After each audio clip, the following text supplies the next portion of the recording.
Hello, everybody, and welcome back to the Females Thriving Over 30 podcast. So, we've been taught to chase love, but no one really teaches you how to protect yourself inside it. So today we're going to be talking about what happens when love and money collide and why financial independence might be the most important form of self-love. But before we get into the topic, as usual, Jasmine, how are you? I was saying just before we started this, I'm tired. I just feel really tired. I don't know what it's a combination of, just like loads of life circumstances. And although the clocks have changed, haven't they? So I don't know if that's Mm-hmm. messed with my sleep a little bit as well. And just like, yeah, I feel just very tired at the moment. Mm-hmm. So if you see me looking a bit weary-eyed, if you're watching the video version of this during this podcast, that is why. But I'm hopefully gonna make it through and be coherent and make sense. That is the goal of today. Yeah. Um, but yeah, other than that, pretty good. Good. Day by day. I'm looking forward to summer, like I Oh, see hints of the sun and the sun coming out, I and I'm just know. ready now. I'm ready Yeah. for it to be Me too. warm and Me relaxing. Yeah. too. Me too. Me too. Yeah. Because like How I'm about I'm you? I'm doing my morning walks, right? Oh, And yes. it started to be like, yes, amazing. It's sunny outside, great. And then it's cold again that I need to start wearing my scarf. And tomorrow Yeah. I'm starting this virtual marathon challenge that Rachel is doing Ah, for yeah, I Still She saw it. Rose.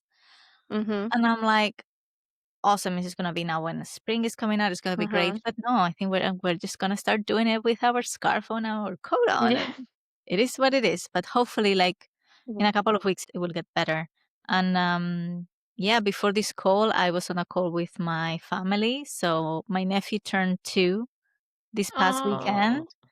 And he's so funny because obviously now he's able to interact more. He's able to talk a little bit Mhm. more. And every time that we're in a call, he knows he's the star of the show. Mm. And Yeah, yeah. he's hilarious. It's so funny. So funny. Oh, that is such like a cute and fun age when they're Yeah. that age. Yeah. So sweet. I'm really excited to get to see him. I don't know when is that gonna be Mhm. because obviously his birthday always falls around Easter. So the Yeah. price tickets Oh, like yeah. it's so expensive. Like we were looking into, okay, let's try to go for his birthday, and it was like £200 one way for one person Mm. only, with Yeah. no suitcase or Yeah. anything. Mhm. That's quite a lot. So probably will be the Yeah. summer. I feel like tickets, like flights to Spain in particular and places in Spain seem to have got more and more expensive for sure. Like Mm. you shouldn't come from somewhere that's such a hot destination that people want to go to. But especially at certain times of year, like, oh, Mhm. I'm now Mina's at school, I'm at the point of having to look for flights in school holidays. And I mean, Yeah. that's just, yeah. Yeah. You just look and you think like, how is it possible they cost this much? I know. I know. Yeah. Crazy. I mean, we were talking about like mortgages prices the other day. Now, holiday Mhm. prices, flight tickets, and everything is going up. And I don't really know Yeah. how we're going to be able to manage to. I really hope that Yeah. everything explodes soon and then we're back to Mhm. normal levels where we're Yeah. able to afford more things because Yes, otherwise we're me screwed. too. Yeah. We're screwed. Otherwise, like, I genuinely am staying in my house and doing my like cheap hobbies. Yeah. Yeah. That's it. Yeah. I mean, I think today's episode is going to be great because we're going to be talking about, money and love with a financial advisor and a coach. So I think we might be able to get some tips. And then we have planned to do another episode with her later on investing for women. Mhm. So that's going to be good. Hopefully we'll get a couple of tips now. So she's in the lobby. So shall we let her in? Yes. So we have today on the podcast Peta-Kay, which is a financial advisor and coach by the name Your Finance PT on Instagram. And we are so excited to have her on because we have been looking for a while to talk to somebody that knows about finances because we feel like we need some guidance on that. And as I said before, we're gonna have her on another episode because we couldn't just have her on one. We're gonna have her in another one. But today we're gonna talk all about love and finances. So, Peta, for anybody that doesn't know you, can you introduce yourself and tell us a little bit more about you? Sure. So, like Soraya said, my name is Peta-Kay, and I'd say I'm a multifaceted woman. It's really hard to pinpoint one thing that I do. I'm really passionate about helping people. I'm really passionate about financial literacy in general. And I think just helping people to realize their goals. For me, I've always been someone that's been quite ambitious. I've had big dreams. And just being able to see the goals that I have happen, it just really motivates me. So for me, I'm the kind of person, if you get around me and you're like, oh, I really want to do this, I'm going to hold you to account and I'm going to be asking you, like, oh, how's that going? So I would say that I'm someone that I'm really just a cheerleader. I love to see people thriving and doing well. Like for me, that motivates me. Seeing other people like achieve their goals and doing outside of the norm. I think it's so easy to get caught up in the day to day and it gets boring. So Mhm. for me, just being able to support people to achieve their goals is something I'm really passionate about. Um, I also help people one to one. I do events. I'm a friend, a sister, a wife, a woman of many hats. And I also have a podcast myself as well, the Pearls and Perils podcast. So just a little snippet about me. I feel like finances is one of those things, like, that a lot of people have fear around. Like, I Yeah. definitely kind of growing up and then becoming an adult, I feel like, yeah, I had so many fears and probably, like, insecurities about money, and still it's one of the things that I have to remind myself that it's not scary, and it's not a scary thing that we have to tackle, although it is a little bit scary. Um, so, like, how do you think people can start to overcome, first of all, those kind of fears and worries about money and see it in a bit of a different way? I think the first thing really is just to identify what is it that scares you about money? What is it that you're uncomfortable with? And really being able to look at what are your strengths and what are your weaknesses. Even if you feel like, oh, I'm just not good with money, I'm sure that there's some things that you probably are better at than you think you are. Whether it is just being able to pay your bills on time. That seems like something that's really basic and common sense. But for some people, that's just not something they're able to do, whether it's because they forget or they mismanage their money, or simply they just don't have enough money based on what they're earning. So I'd say, firstly, like just identify, what your weaknesses are when it comes to your finances. And also looking beyond the day to day and paying your bills, like what are you actually working towards? What does financial freedom look like to you? Like it's one of those terms everyone talks about, but I think it's also just getting deeper. Like, what does that look like for you? And I think sometimes we don't see beyond each month on month. We think about payday to payday, but looking beyond that, if you think about it, you're going to be working for most of your life. And as sad and depressing as that may sound, I think also it's really thinking about, okay, what am I actually working for? Am I just working to pay my bills? Am I just working to be able to maybe go on one or two holidays a year? Really looking beyond like what is actually important to me when it comes to my finances. Because I think ultimately it can be so easy to compare yourself to your friends. Maybe they're in a better financial position than you are, or maybe they're doing certain things and you feel like, oh, I'm not there yet. I've not bought a home yet, or oh, I've not started investing yet, or whatever it is. So I think being clear with where you are and what you have is really important, because I think when it comes to the comparison element of life, naturally you're going to do that. But one thing I would say to people is like looking at your own context. We talk a lot about, what are you earning and salaries, but I think also it's about looking at your context. You can have two people that are earning the same salary, but your context is completely different. One Mhm. person may have children, one person may be a single mom, one person may have lots of debt that they're having to deal with, or even like your family dynamics. Maybe you've got family that you have to support, and that has an impact on the disposable income that you have. Or you made some mistakes earlier on in your 20s, like most people do. And now maybe you're a bit older in your 30s or your 40s or even beyond that, and you're kind of like catching up a bit based on those mistakes that you made.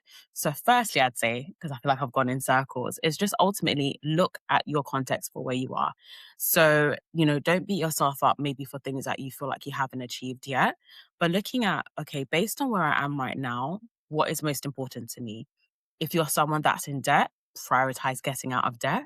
Because sometimes I think what we can do is like naturally, because we want to achieve the big things, we ignore our priorities. So I think really being clear about what that looks like for you is really important, because sometimes you might find yourself comparing yourself to someone else that your context is completely different. Like there's really no point in doing that. It's not actually going to help you to achieve your goals or to make any progress on what you want to do.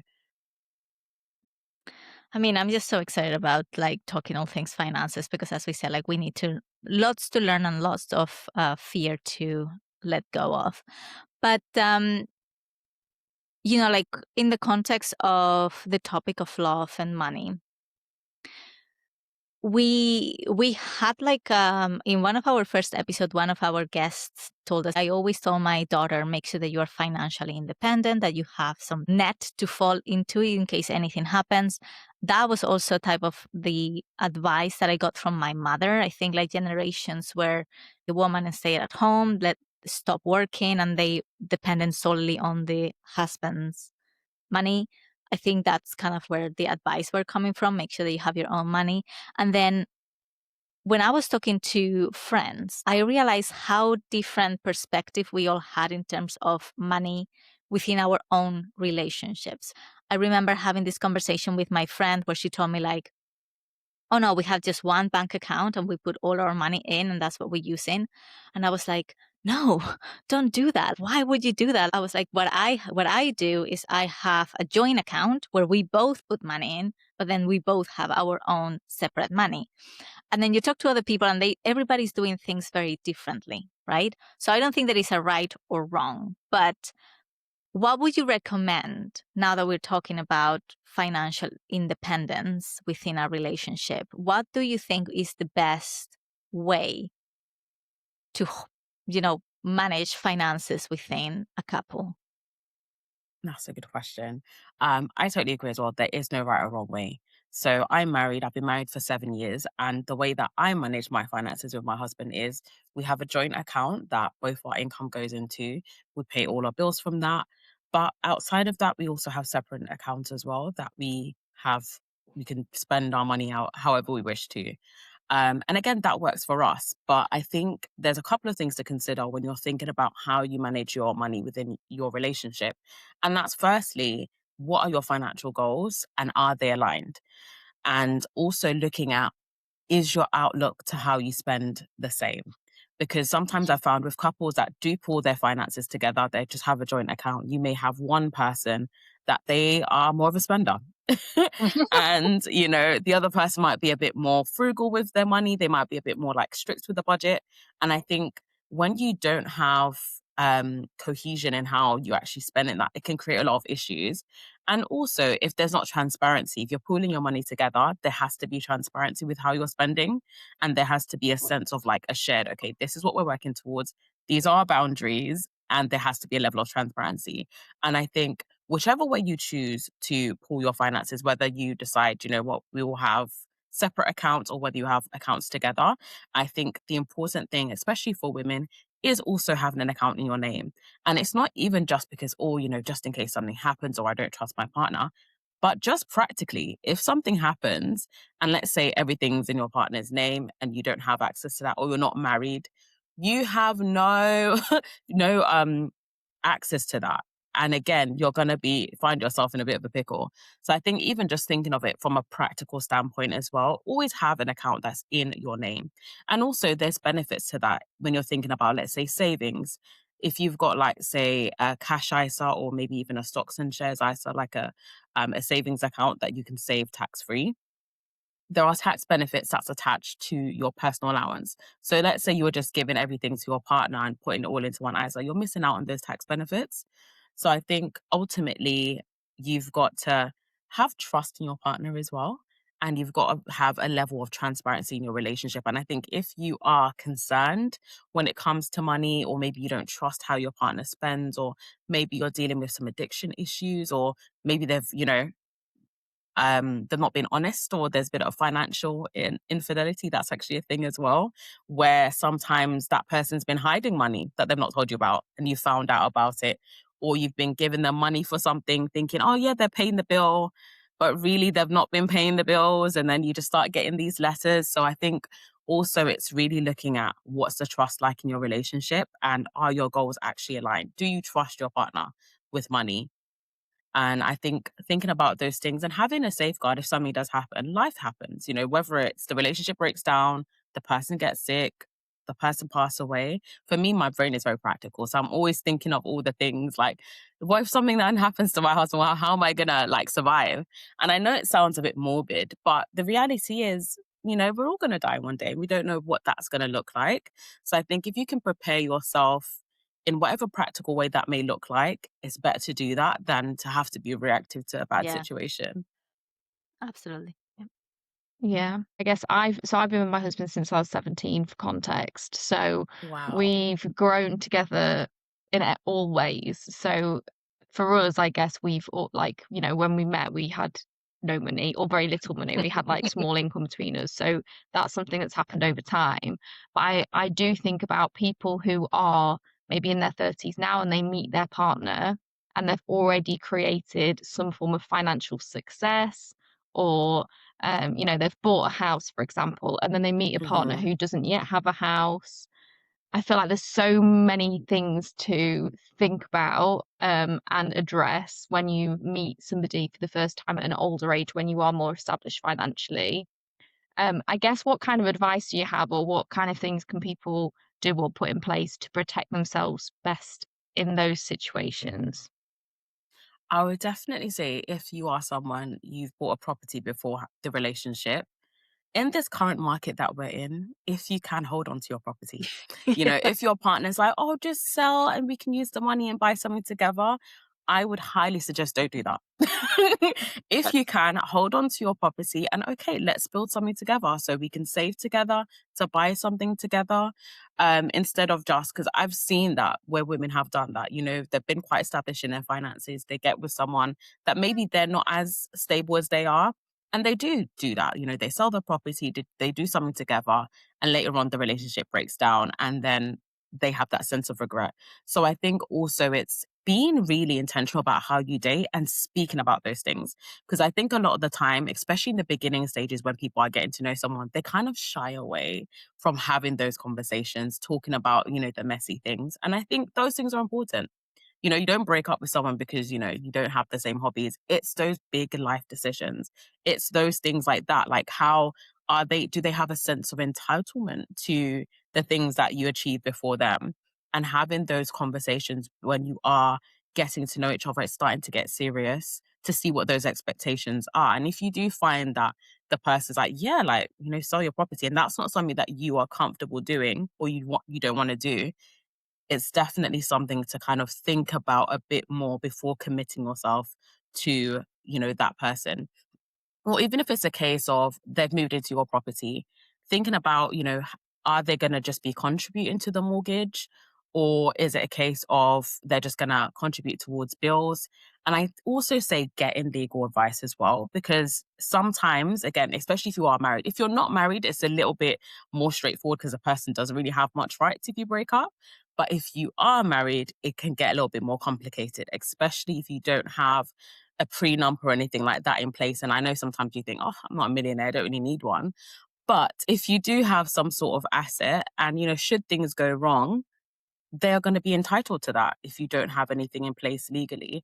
So I definitely say if you do have some assets and you are going to consider getting married, definitely get some legal advice on that and to see what would that look like if we were to break up and I had a property beforehand that I bought way before I met this person. If it doesn't work out, does that mean they're going to be entitled to it? Because if you are married, they will. So definitely looking at getting things into place. And I think it's also having those conversations with the person you're getting to know. Would you be comfortable with a prenup? And seeing what they say. They might be like, oh, but what's yours is mine, what's mine is yours. And if you're not comfortable with that, you're going to have those difficult conversations. Because unfortunately, I've seen this happen with a lot of women, and it's really, really sad, especially when they've hustled and they've put so much effort to do this, and then the relationship doesn't work out, and then they're left with the short end of the stick. So definitely having the messy conversations are so important. Like you said, like you're thinking about like your husband maybe passing away and looks a little bit morbid, I think about everything that can go wrong, because as you said, I see things gone wrong so often with many people that look super happy and then things weren't going wrong. So that's why, like, every time that I'm thinking about, like, with friends that I had these conversations, they were like, but you're together. And so it's like, I know, but I hope nothing happens, but if it happens, I need to make sure that I am not going to be sleeping in a cardboard box on the streets. I need to make 100%. sure that I have money to be able to just go and rent a place while we sort out whatever is happening with the house or anything like that. Um, and I know, like, some people, like, the friends, like, looked at me and like, you're crazy. Like, if you think like that about your relationship, why are you even together? Right. But Hmm. I think it's important to think ahead. And I don't know if it's because I am a project manager and I always look at risks mitigation, making sure that you have a plan if anything goes wrong, that's how my brain is wired, or I'm just Yeah. crazy. I don't know. You're not crazy. I also think the same way. And you know what? You're never going to regret erring on the side of caution, but you will regret not doing so. And I think also just thinking about it practically, it's not even about not trusting your husband. Like, I trust my husband. I love him. We've been together Hmm. for a long time now. We started together with nothing and we've built together. But even just thinking about life practically in general, anything can happen. If we decide to have children in the future, something that I think about is like, what's that going to look like? Me not being able to work, maternity, retirement. A lot of women have a lot less in retirement than men do. And Yeah. again, if I was to choose, like, I'm going to take a couple years out of my career to look after the children, financially, what's that going to look like? So even something that me and my husband have discussed is like, if we're going to have children, I've already calculated how much money we'd need to make sure that I'm still putting into my pension, because that's still important. Yes, he has his, but that's in his name. I need to make sure that I'm also building on my pension pot, that I'm still going to have something as well. And I think that's why for me, I don't necessarily believe in the notion of 50-50, especially if you are going to have a family, because it's never going to be 50-50 financially. And I think sometimes when we're thinking of 50-50, women are sometimes left out of that, because a lot of women, they don't realize, okay, you're on maternity leave, your income's reduced. How do you think this 50-50 is going to be sustainable? And it's most women, when they are on maternity leave, they're not investing in their pension, or they're going to take a couple years out of their career to look after children. Childcare is so expensive as well. So it's all of these things that sometimes you don't think about, but they're important, because unfortunately, a lot of the time it impacts us as women. And Yeah. you'll find that a lot of women have poverty in retirement, because again, they just have much smaller pension pots. And let's say you aren't married in the future, or you're a single woman, you've got to think about, how am I going to be able to survive? What do I want my retirement to look like? And just making some simple changes now that may seem even small or might be a bit of a sacrifice will ultimately make your life a bit easier when you get to a stage where you want to slow down and you want to enjoy your life. So if somebody listening now is in a position where they think, actually, I'm not prepared for, if, I've not prepared anything for myself if I'm ever in the situation where anything happens and I do end up needing that support for myself. What are the first, like, few small steps that you think would be the best things for people to start doing to start giving themselves that bit of financial security? Yeah. Good one. Firstly, I'd say if you haven't already started, or you don't have any savings that's just in your name, just money that you can access, start there. It's also really sad, but a lot of women stay in unhealthy relationships because of finances, or Mm. because they don't feel like they're not going to be able to manage on their own. Maybe their spouse is earning a lot more, or again, they've just gone back to work after the children. And just having that financial stability, having that emergency savings that you can utilize if anything happens or if you need it, it gives you that extra cushion. It also gives you more options. And I think ultimately it's going to give you the freedom to make decisions not based on survival, but based on a place of, this is actually what's best and aligned and healthy for me. So I'd say start there. If you don't have any emergency savings, even if you're going to start by saving £10 a month, start saving that £10 a month. It sounds small, and sometimes, people say to me, oh, what's the point of saving? It's a small amount. Listen, the small amount adds up. And if you're really down bad, you're going to value that small amount than if you had nothing. So I definitely say start where you are, start saving in a savings account, ideally an ISA, but it doesn't have to be an ISA. But yeah, just have a look at your income, your expenses, and what can I realistically afford to put away each month. It doesn't matter what the amount is, but try to consistently save each month. And there are lots of different things that you can do to boost that. Whether it's like if you're someone that you shop online a lot, then utilizing cashback websites. Like Mm. I've become the cashback queen. If I'm going to shop online, I'm going to make sure I'm using my top cashback. I'm getting cashback where I can, especially when I like book my holidays. So a lot of the times, let's say I book a holiday, I'll get like 30, £40 cashback from that. And that's extra money that I can spend if I want to. I can save it if I want to. But even little things like that can help you to boost those savings. So where you might feel like, oh, I can't really save that much, just being savvy with it, whether it's rounding up your purchases, if your bank allows you to do that. Again, it seems small, but you don't even realize. Sometimes when I look at my roundups, I'm like, wow, it really does add up. So even doing little things like that can help you to boost your savings. Or even looking at things that maybe you can cut back on. Maybe it's just going to be one item that you'll cut out or you reduce to help you to be able to save that extra. But just, setting yourself that goal. So whether it's going to be, okay, my aim initially is to have 1 month's worth of my expenses, and then you work towards that. And then once you tip that off, you can then aim, okay, let me try and increase that now to 2 months or 3 months to an amount that you feel comfortable with, that gives you the freedom and the options. Yeah, my fiance, he's all about the cashback. So we have a card that we get cashback on every time that we shop, right? So he's just Hmm. like, we need to use this card all the time for any purchase. So if you're gonna buy something, send me the money, we'll add it to the card, and then you use that.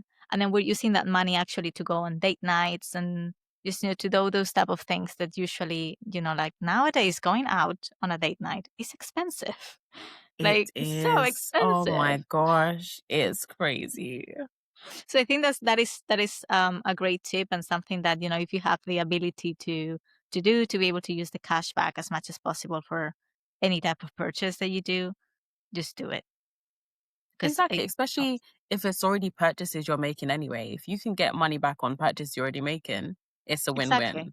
It's like, girls math, right? If we can just get free money just from 100%. purchasing, I'm that's spending, what but we I'm want. making money. That's what we want.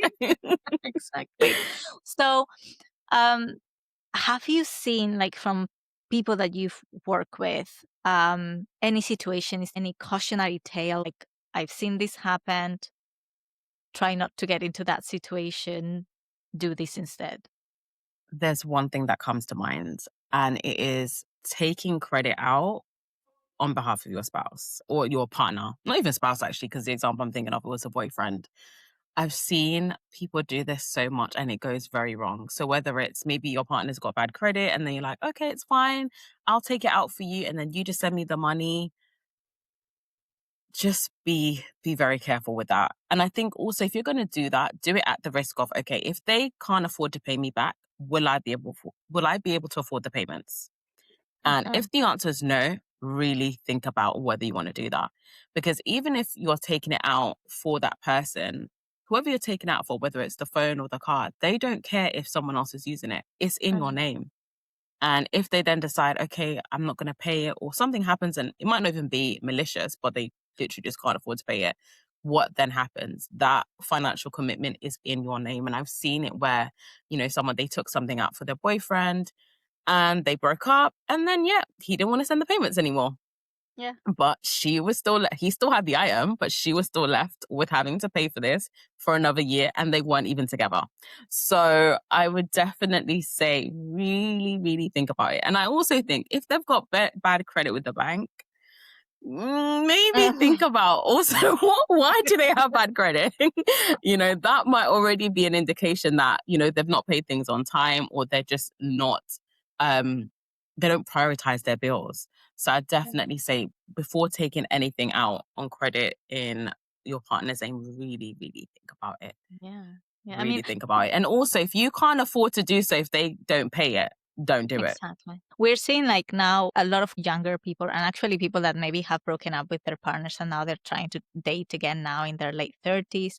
They're like, oh, it's so difficult to date. And I'm just feel like on top of that, we're going to have to start asking for background checks and credit checks to make sure that Honestly, if you can, do it. Do it. But also, this is the other thing. When you're having joint accounts with someone or you're pooling your finances together, you've also got to be conscious of that. Because if they've got bad credit and you're opening, let's say, a bank account together, the decisions they make with that bank account, let's say if it does have an overdraft, it's going to impact you as well. So it's really just being mindful of, are we aligned, having those conversations beforehand and seeing how they are with it. Like before me and my husband like pulled off finance, we were very honest. We spoke about, what are you earning? Do you have any debt? And it was so awkward having those conversations. But honestly, I'm so glad we did because it just kind of helped us to create a space where we can talk about money. If I'm ever feeling like, I don't like the way you've been spending lately, I'm not feeling confident or it's making me feel nervous, we can talk about it and vice versa. And I think it's also just kind of making talking about money normal in your relationship. Sometimes we talk about all the fun things, we talk about the holidays, the plans, but these are the things that break a relationship down. So you've got to prioritize talking about those things as well. I feel like you've started to mention a few kind of like red flags of finances, like the credit, Okay, let's all go of into it. those kind of things. But as I said earlier, like I've had no experience of adult dating whatsoever. However, from talking to friends or just seeing stuff online, I've noticed like, people really think when they're looking on Tinder or whatever, they're looking at like what job title do they have, so they can kind of in their head figure out their salary. Like I feel like now people are Mm. really conscious of all of these things. And this is like I say, a world that I'm not. I haven't done any of this adult dating stuff, but I see a lucky lot of you. that. So, so are there any things that are like green flags? Are there any real red flags? And also, like, I think it's good to talk about the fact that, in my opinion, seeing their job title might not tell you the picture. Like, it doesn't necessarily tell you anything about someone's financial It position. So please, can you give us doesn't. like your Because I'm going to feelings on burst some dating? bubbles here. Yay. Let's start with the red flags because that's always easier. And then we'll move to the green flags. A lot of people obsess over the job titles, what that person's earning. Like, oh, yeah, I want them to be earning 6 figures or whatever. Now, firstly, the reality is most salaries are well beyond that. The average salary is just over like 35K. But I think don't just obsess on what that person is earning, but also just observing like how do they spend, what's their habits like? Because one thing I found with a lot of high earners is they also spend a lot. And they don't always have their finances together. Like you would be surprised. I've worked with clients that earn very average salaries, worked with clients that earn well over 100,000, 150K, and they're also living paycheck to paycheck. So I think don't just obsess over the number like, oh, they need to be earning this set amount, but also looking at how does that person actually manage their finances as well? Like, are they responsible with their money? Because it's one thing to earn a lot, but do they actually keep a lot of what they're earning? And I think also looking beyond that, I think, yes, we all want financial stability and you want to be with someone that has that. But I think also sometimes somebody that has an average job, they're not going to be earning that huge salary. But I think also it's important to look at what are their ambitions? What are they working towards? Do they have potential? Are they actively working towards that potential? Because of course, we're not just going to date for potential because sometimes it doesn't get realized. But also looking at what's that person's plans, like what are they actively doing to better themselves. So I'd say definitely don't just obsess over what they're earning, but looking at their habits because some high earners, they have a lot of debt and you're looking at, oh, they've got such a nice car or they've got that. But sometimes they're struggling more than you are. So don't just, look at just the outside and the glitzy things. And I'd even say sometimes it is a little bit of a red flag when someone is overly flashy or they make what they do their whole personality. Like, oh yeah, I work in tech or I work in if that's their whole personality, you've got to really that It's should make giving you start Tinder question. swindler. It Tinder is, it swindler. is All the money 100%. scams. Yes, like if everything is always just about what they can buy or what they can do, you've also got to look at, does this person actually have substance? Because yes, that's great. They might buy you gifts and it looks nice and it's nice to tell your friends like, oh yeah, he did this or we went here. But then sometimes you later realize he doesn't even have any money. Yeah. And then the requests start coming in like, oh, my account is frozen. Oh, can you send me? I'll pay you back next week. On the date night, it was like card decline, card decline. It's like, Oh yeah, do do you you know want I've been to pay having for problems it? all day with this card. So I definitely say don't just obsess over the title or what they or the industry they're in, but also looking at their habits when it comes to money as well. Like what are they actually working towards financially? I think that's also important. What's another fact? So yeah, making their job their whole personality, that's something to be mindful of. Another red flag. I'm trying to think. I think also looking at their job history, can the person actually keep a job? Is another thing. Like if they're constantly moving around, and we're not talking about contracting, or maybe they stayed for like a year to, increase their salary, but also looking at, is this person actually a good employee? Are they actually able to keep their job? Like how committed are they? What's their work ethic? Because I think that's also important as well. And I think sometimes a lot on social media, there's this whole notion of, just having a business, being an entrepreneur, but also looking at, is that person, wise in their decision making? Yes, maybe they're pursuing entrepreneurship, but do they have any cushion if something goes wrong? If you are going to be aligning your finances with this person or building a life with them, what's their decision making like? Like, is their level of risk something you're comfortable with? Because I do see that a lot as well with some men. They're like, yeah, I don't want to work for anyone. And that's all well and good. I hear it. I get it. Yeah. But do you actually have things in place to make that a reality and a sustainable income as well? So I'd say that can be a red flag. Someone that's very volatile, they're just making decisions, but there's not really any like thinking behind it and proper strategy behind it as well. But yeah, if they're asking you for money, yeah, that's a red flag. Yeah, I think that. definitely. Or if there's always something, there's always a problem, there's always something breaking down. It's like their life is just the most unlucky person. There's always something tragic. And I think also with cases like that, sometimes a person doesn't directly ask you for money, but they kind of tell you these things. And then you almost feel like, oh, do you know what? Do you want me to help you? They've not directly asked, because it's one thing for someone to flat out be like, oh, can you lend me this money? But again, if there's always a sad story and you're the only person that there's no one else they can rely on, be mindful of that as well. Because it's going to set a negative precedent of what they're always going to expect. Like, oh yeah, she's going to help me. And just being careful with that. Yeah. And then what about green flags? What can we look for that's a Green good indicator? good indicator, I'd say, firstly, is the person actually follows through on what they say they're going to do. Because when you're getting to know someone, everybody promises the world. It sounds great. But actually looking at that person's actions, if they say you're going to meet on a certain day at a certain time, are they actually a man of their word? Also looking at their relationships with other people and how they treat other people. I think you can really get a feel for someone from how they treat people that aren't really that important to them, or they're not in close proximity with. Because again, you might meet his friends and they're his friends, they're going to speak positively about him in most cases. So that doesn't always give you what you need to know. And even sometimes family as well, they're not really going to be honest about what that person is like. And they're trying to get rid of them. So they're going to say all the nice things to you. But I think also just observing, how do they treat other people? How do people speak about them? Like, just observing that can also give you an indication of that person as well. And I'd also say, I think one thing that I've come to realize is really important for women is really looking at, does that man actually care about my well-being? Because when you think about, sometimes even when you're thinking about relationship dynamics and 50-50 and all of these things, it all boils down to, does your partner actually care about your well-being? Whether you have traditional views or not, let's say you're both going out to work, you decide to have children. If your partner's expecting that you're both going to work, you're both looking after the children, to do everything, and they just think, oh, I'm a man, I can't help you.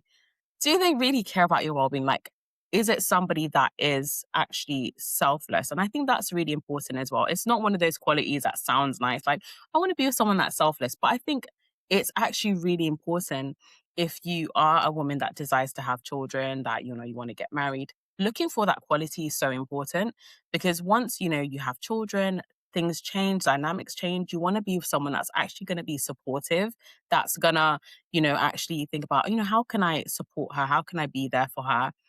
Because sometimes I've seen it so many times where you have a lot of single married women where they are married, they have a husband, Mhm. but their workload and what they're carrying is the same as a single mom. And it's really sad because you look outward and you think, oh, that's great. They have a supportive husband. But for a lot of women, that's not the case. They are Yeah. struggling just as much as a single mother. And I think just looking at the qualities of that person, yes, financial stability is important. Who doesn't want somebody that's financially stable? And I think at minimum, they need to have a job, you Mm. know? But outside of that, what are the qualities that person has? And really looking at that, because again, you can't create that. You can't build that. It has to come from him. He has to naturally have that. And I think a lot of the other things, maybe he doesn't dress well, you can work on those things. But looking at those key qualities, like, is he actually a good guy? Like, does he Mm. actually care about you? Is really important. I have been in a situation in one of those red flags where I was paying for mostly everything, right? Like I was dating this guy, was not earning that much money. He was living in my apartment. He was not paying for my mortgage or bills or anything like that. I was in Spain. He was British. When we were coming here to visit his family for Christmas, I paid for the plane tickets. I paid for presents. I paid for everything. And then I moved back here to the UK to be with him because he had to move back. And then he left me. So this type of episodes that we're doing now, and me sharing the story with all of you girls, especially the young ones, don't make the same mistakes that Yeah. we've made. Maybe that's why I'm extra cautious now with all of these type of things because I went through that and I really felt like, okay, so I wasted my money on someone that was taking advantage of absolutely everything. But one of the things that you've mentioned before in terms like being with someone that cares about your well-being, because it's true that once you have children, childcare is very expensive. And sometimes, you can come back to It's a work whole and salary. your whole salary goes to childcare. So many couples decide, okay, she's not going to go back to work because it doesn't make any sense that also her salary is going to go to that. But what happens when you have stopped working for like 5 years until your kid is going to school? What happens if like during those 5 years, suddenly you break up and then you have to go on your own and you don't have any money because you have not been working? I've been seeing online a lot of women saying, the husband should pay you kind of like a salary or give you some money so you can just put it towards your savings and stuff. What do you think about that? I 100% agree. Mhm. And I think also when you are making those decisions, like, okay, we're going to have children and I'm going to take time out of working to look after them, that conversation also needs to be had as well.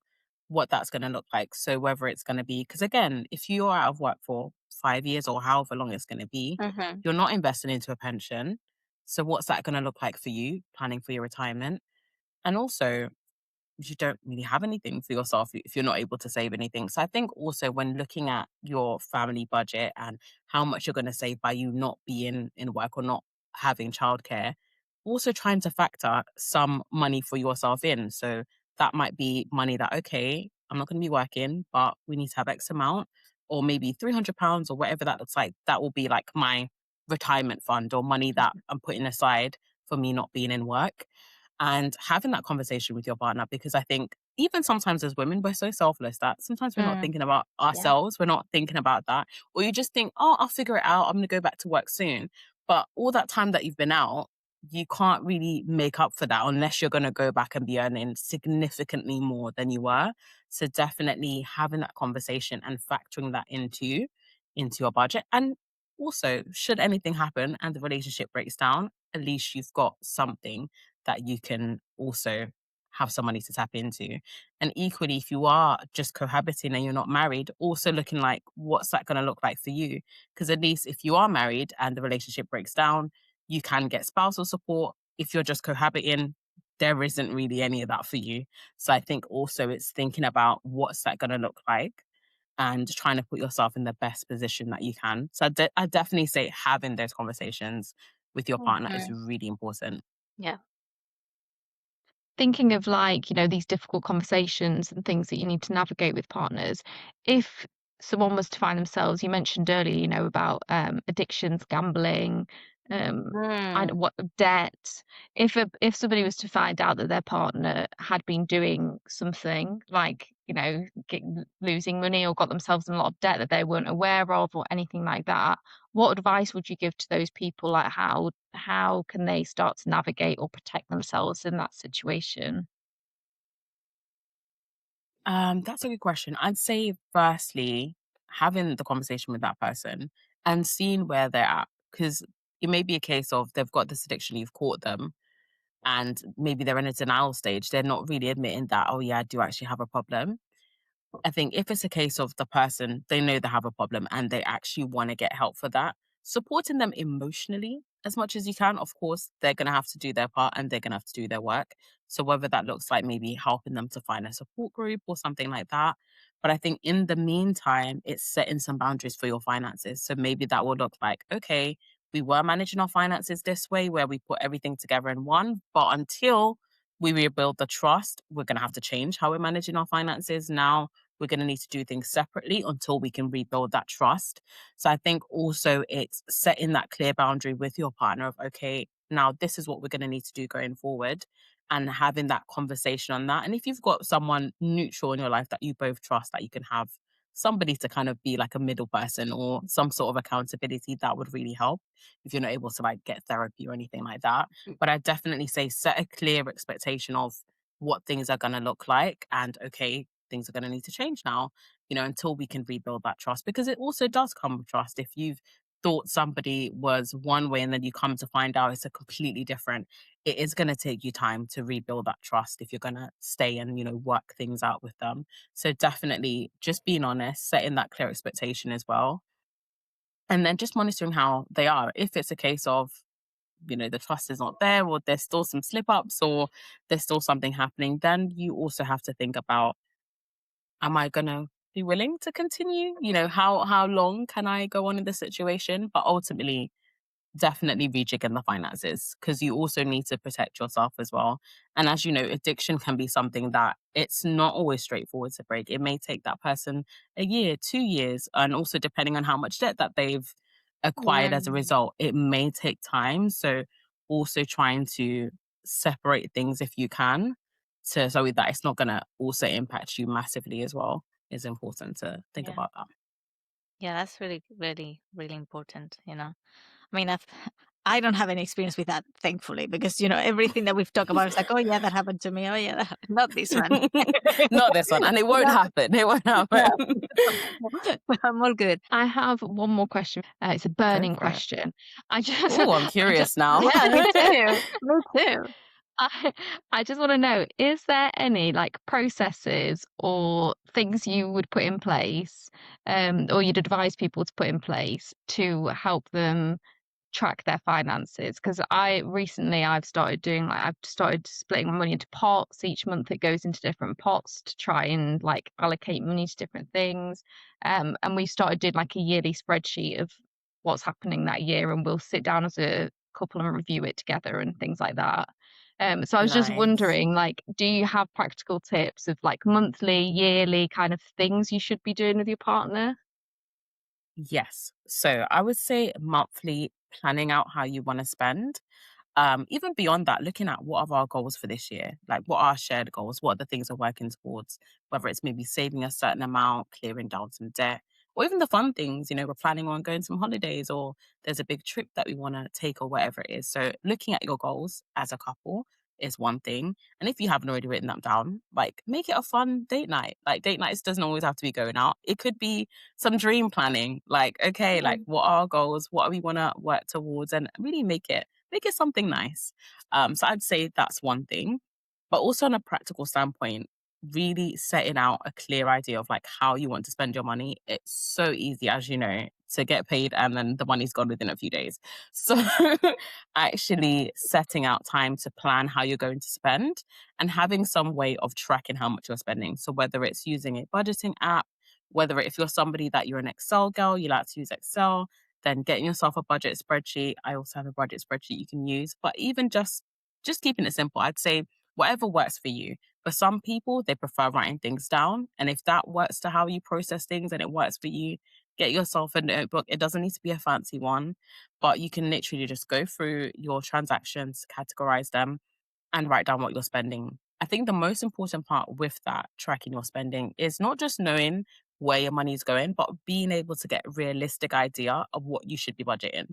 Because setting a budget is one step. You can set the budget, it sounds great, but if you're not actually tracking how you're spending, you have no idea of whether that's really realistic for you or not.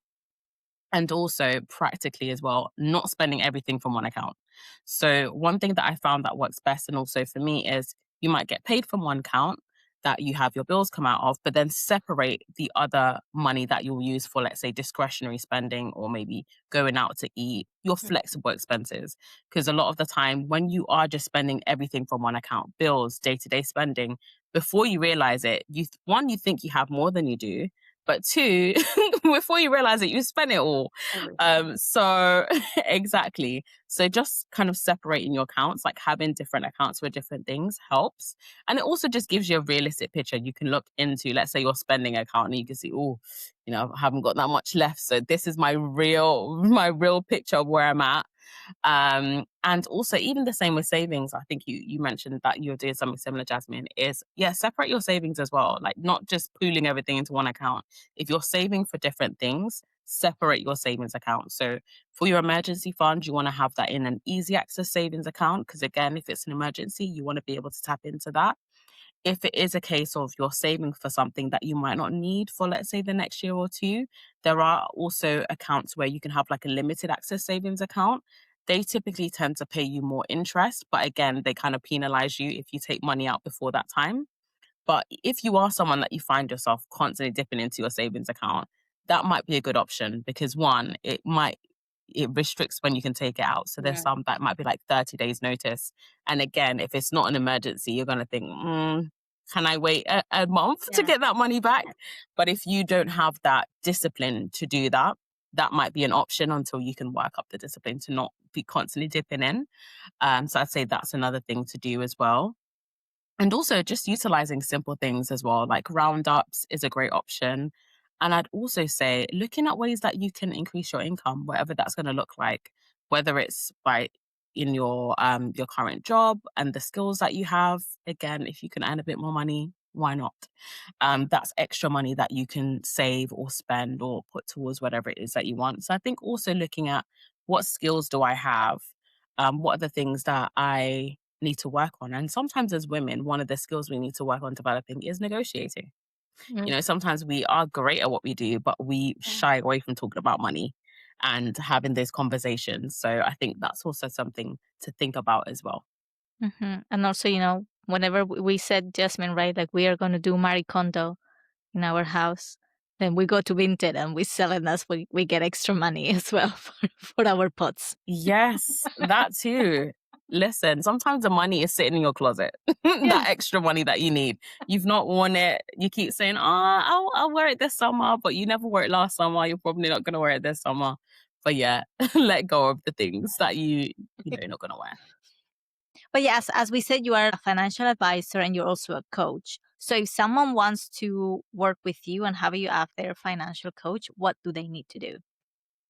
So if someone wants to work with me, they can head over to my website, www.pearlsandpearls.com, or you can drop me a DM on Instagram or TikTok. My handle is Your Finance PT. So if you've got any questions, then you can just drop me a message and we can go from there.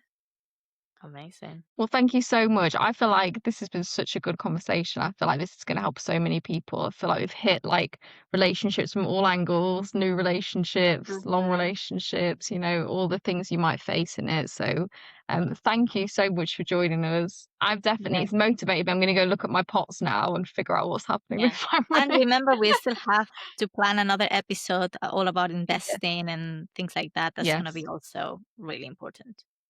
yes, because Yes, I'm I would looking love forward to to talk it. about that. Yeah, yeah, yeah. Okay, well, thank you so much. We will put all of the information in the description of where people can find you. So if you are interested, obviously we've talked about how to work with you, but also just go and have a look at the website. All of that is in the description for the episode. And thank you so much for joining us. To all our listeners, we'll see you next time. Bye. Goodbye. Bye.